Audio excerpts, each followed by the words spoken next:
In 1967, the Beatles were dealt a devastating blow with the sudden death of their manager, Brian Epstein. As the man who discovered the band, shaped their image, and navigated their rise to global fame, Epstein had been more than just a manager. He was a stabilizing force, and often referred to as the fifth Beatle. His loss created a managerial vacuum at the height of their success, and though replacing him seemed almost impossible, the group had little choice but to look for new representation. Their search eventually led them to Alan Klein, a seasoned figure in the music industry known for his work with Sam Cooke, Bobby Darin, Donovan, and the Rolling Stones. However, Klein's reputation was polarizing.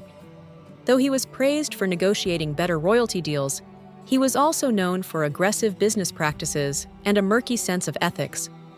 The Rolling Stones, who had first-hand experience with Klein, harbored deep suspicions about him.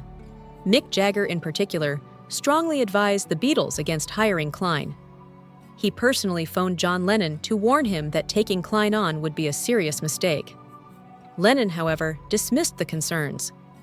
Jagger also reached out to Paul McCartney by sending a letter through his assistant, Peter Swales, who later recalled that the message urged McCartney to steer clear of Klein, describing him as dishonest and manipulative. Despite these warnings, John Lennon became a strong advocate for Klein, partly because Klein was one of the few in the business world who openly supported Yoko Ono. George Harrison and Ringo Starr also sided with Lennon. McCartney, however, preferred the legal firm of Eastman and Eastman, run by his future in-laws, Lee and John Eastman. This disagreement became one of the central disputes that widened the rift within the band. In 1969, Klein was officially brought in as the Beatles' new manager, despite McCartney's fierce opposition. He helped renegotiate their contracts with Capitol Records, yielding more favorable financial terms. Still, his tenure was marked by growing tension, both within the band and between Klein and McCartney. After the group officially split in 1970, Klein continued managing the solo careers of Lennon, Harrison, and Starr. But by 1973, the relationship had soured. The three ex-Beatles sued Klein in both the US and the UK, accusing him of misrepresentation and financial misconduct. Klein responded with a $19 million countersuit against Apple Corps.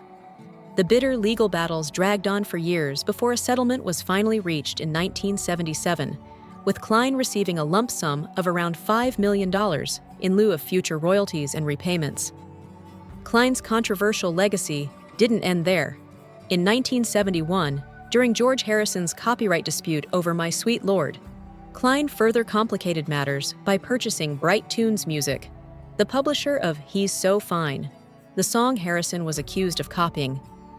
Klein then sued Harrison, winning an initial judgment of over $2 million. Though the amount was eventually reduced, and Harrison regained the song rights, the episode underscored how far Klein was willing to go in pursuit of financial gain, even at the expense of his former client. Looking back, Mick Jagger's early warnings proved to be prophetic. While Klein may have offered short-term financial benefits, his involvement exacerbated internal divisions, led to damaging lawsuits, and accelerated the unraveling of the Beatles as a unified entity.